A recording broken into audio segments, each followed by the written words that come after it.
Pemirsa Intens Investigasi. Perang urat saraf diduga kembali terjadi saat ini antara pihak Ruben Onsu dan mantan istrinya Sarwenda. Kuasa hukum Ruben Onsu, Minola Sebayang, membuka sebuah dugaan adanya kejanggalan tentang transparansi tagihan uang sekolah anak. Hal itu sempat ia jelaskan di akun media sosialnya. Minola Sebayang menyindir keras sikap orang tua asuh yang secara tiba-tiba melarang pihak sekolah mengirimkan tagihan biaya pendidikan langsung ke email pribadi sang ayah. Orang tua asuh tersebut diduga kuat adalah pihak Sarwenda. Lantas, ada apa di balik sikap kontradiktif pihak orang tua asuh yang disebut Minola tersebut? Mengapa pihak yang wajib membayar biaya sekolah anak justru seakan-akan dihalang-halangi untuk mengetahui nominal asli tagihan sekolah? Benarkah di tengah kebingungan ini ada netizen yang membongkar rincian asli biaya sekolah di tempat kedua anak Ruben Onsu bersekolah, yang ternyata jauh lebih murah dari dugaan publik? Pemirsa, bersama Intens Investigasi kami hadirkan kabar terkini, terpercaya dan teraktual. Tetapi sebelumnya, jangan lupa untuk like, subscribe, dan juga share channel YouTube ini.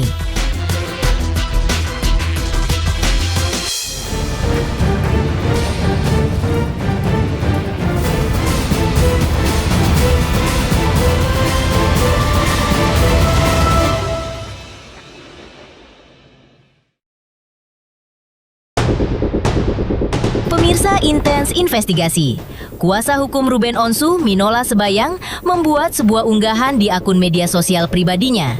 Tanpa menyebutkan nama, Minola menyindir keras sikap kontradiktif dari pihak orang tua yang memiliki hak asuh yang diduga telah menghalangi pihak orang tua yang membayar biaya sekolah untuk mendapatkan rincian tagihan pendidikan anak dari pihak sekolah langsung ke email pribadinya.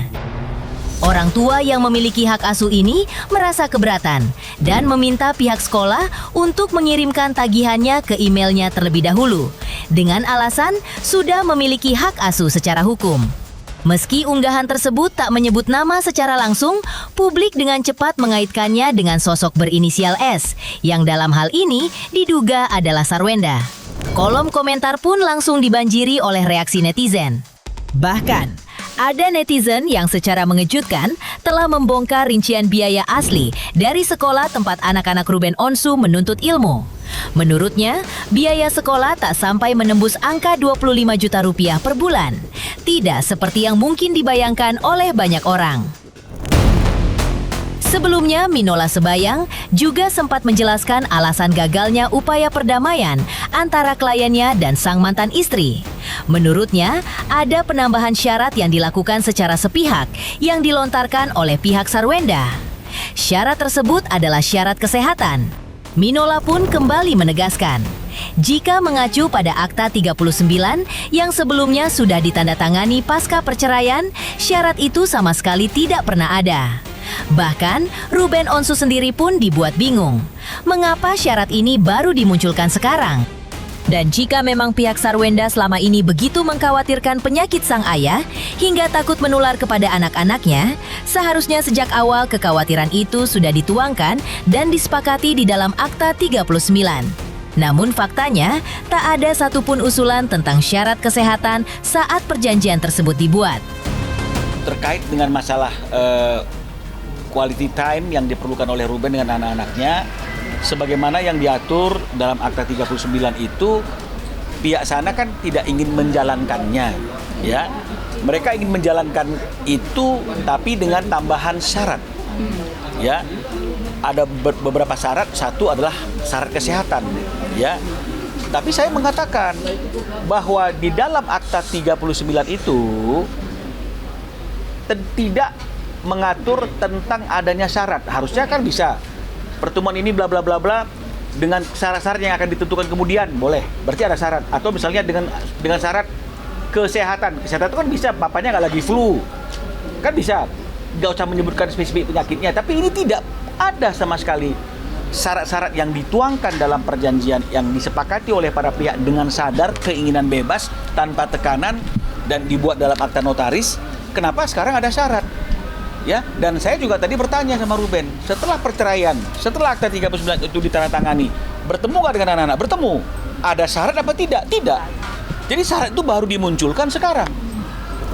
Ya, ini yang menjadi pertanyaan saya. Jadi saya juga bicara tentang kesehatan. Apapun penyakitnya, kalau misalnya memang ada penyakit yang kita khawatirkan itu akan membahayakan anak-anak, dan karena peristiwa itu terjadi dalam perkawinan, harusnya ketika bercerai diatur nggak dalam akta perjanjian? Logika saja kita diatur nggak?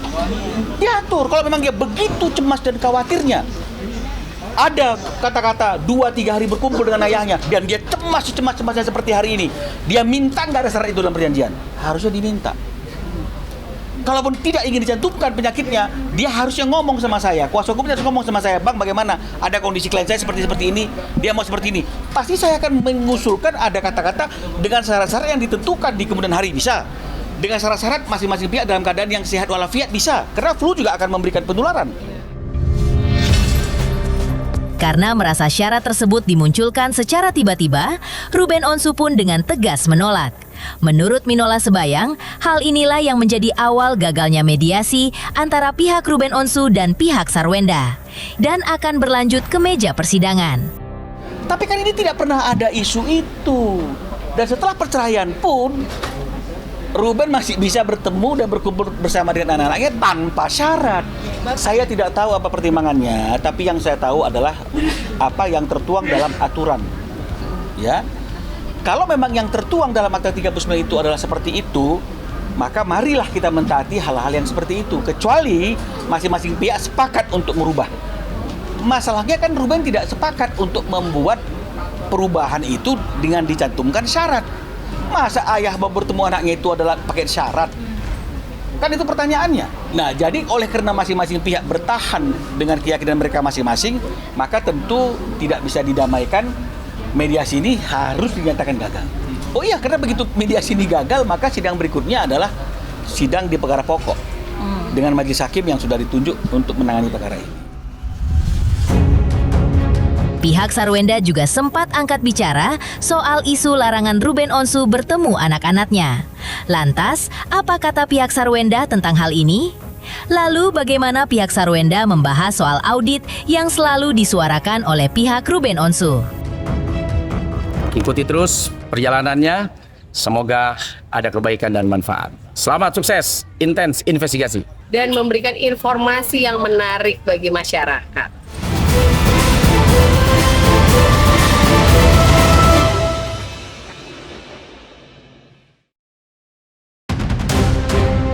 Pemirsa Intens Investigasi, menjawab tudingan pihak Ruben Onsu soal syarat tambahan untuk bertemu anak, kuasa hukum Sarwenda Kris Samsiwu pun membantahnya dengan keras.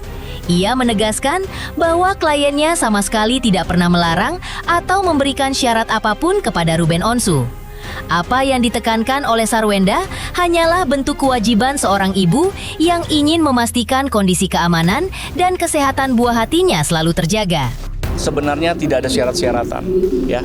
Yang ada adalah kewajiban dari orang tua untuk menjaga anak-anaknya dari apa? Dari hal-hal, dari situasi kesehatan yang baik, ya, hal-hal yang aman. Jadi klien kami dalam acara ulang tahun itu tidak pernah melarang. Bahkan kami bisa sampaikan chattingannya, ya. Jadi saya bicaranya adalah berdasarkan chattingan saja, ya. Untuk acara besok sudah aku siapkan bekal dan baju ganti anak-anak.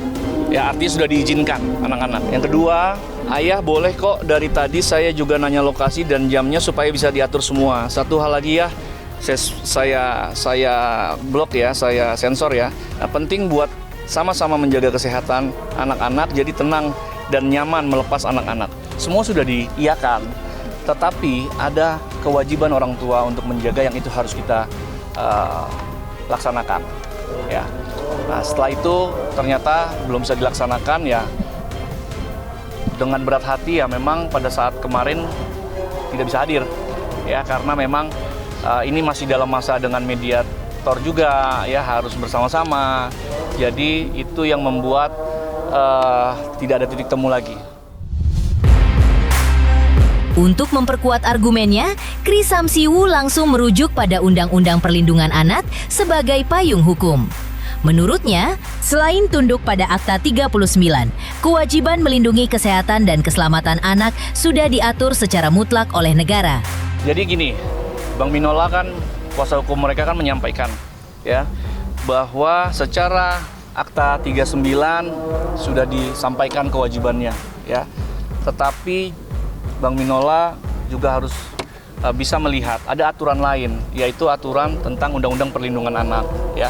Undang-Undang Perlindungan Anak pasal berapa? Pasal 45 ayat 1, 45B dan pasal 46. Nanti teman-teman wartawan bisa baca ya, yang intinya dari pasal itu adalah kewajiban orang tua untuk melindungi kesehatan dan keselamatan anak. Jadi dibaca saja pasalnya sehingga apa yang sudah disepakati tentunya dengan situasi yang sudah ada, dengan kondisi-kondisi yang sudah ada, klien kami sebagai orang tua berhak secara undang-undang untuk menjaga anak dari hal-hal yang tadi saya sampaikan. Menanggapi desakan audit dana untuk anak-anak yang dilontarkan pihak Ruben Onsu, Chris Samsiu pun angkat bicara. Ia mengklaim bahwa kliennya sudah siap 100% untuk membuka semua rincian dana. Karena semua sudah melewati persetujuan, Chris Samsiu merasa heran mengapa pihak Ruben Onsu baru menuntut audit di saat proses perpisahan ini bergulir.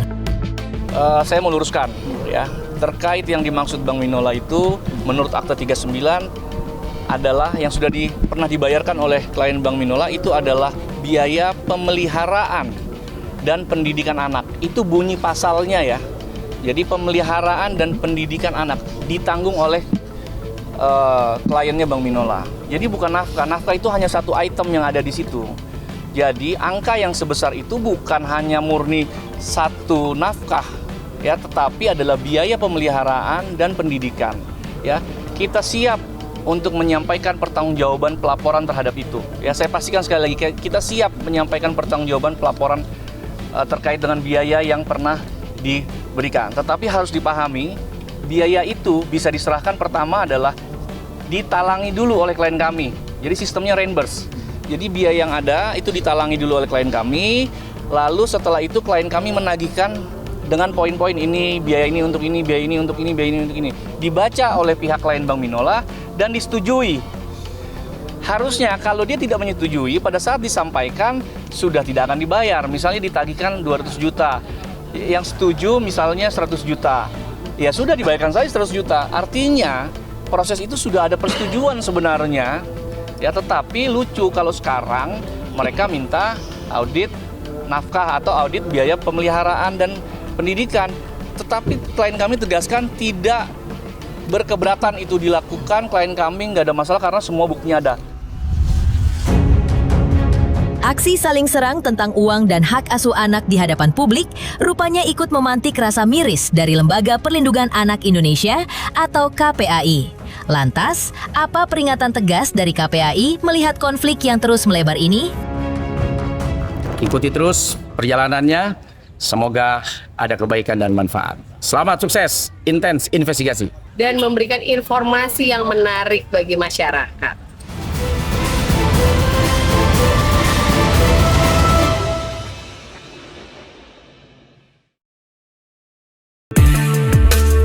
Pemirsa, intens investigasi.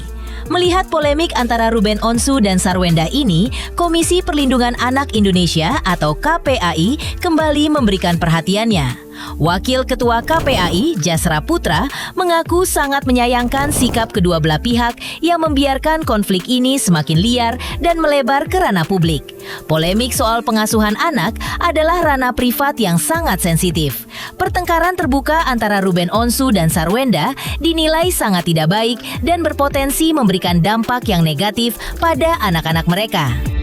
Ya, ini kesekian kalinya ya. Tentu kami sangat menyayangkan ya konflik dampak perceraian ini ternyata tidak bisa diselesaikan secara kekeluargaan gitu ya, dan bahkan melebar kemana-mana, dan bahkan anak pun ya ikut terekspos dari situasi di mana sebetulnya ini adalah ranah privat ya, ranah keluarga gitu ya. Tapi lagi-lagi nampaknya sampai detik ini kan belum ada penyelesaian gitu ya.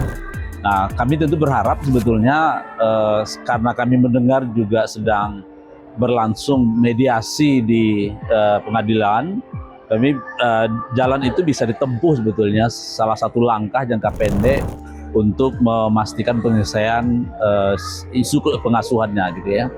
Karena bagaimanapun juga yang muncul hari ini adalah pertengkaran kedua belah pihak, baik Mas R maupun Mbak S ya. Dan ini tentu tidak elok ya bagi contoh-contoh keluarga Indonesia, bagi perlindungan anak kita, dan termasuk juga bagi Ananda yang butuh pengasuhan ya, baik dari bapak maupun dari ibunya. Demikian pemirsa, kabar terkini, terpercaya, dan teraktual yang kami hadirkan hari ini. Jangan lupa untuk terus menyaksikan Intens Investigasi. Dan pastikan jangan lupa untuk like, subscribe, share, dan juga komen. Tim redaksi Intens Investigasi mengucapkan banyak terima kasih kepada semua subscribers. Hingga kini, channel Intens Investigasi sedang menuju ke 4 juta subscribers.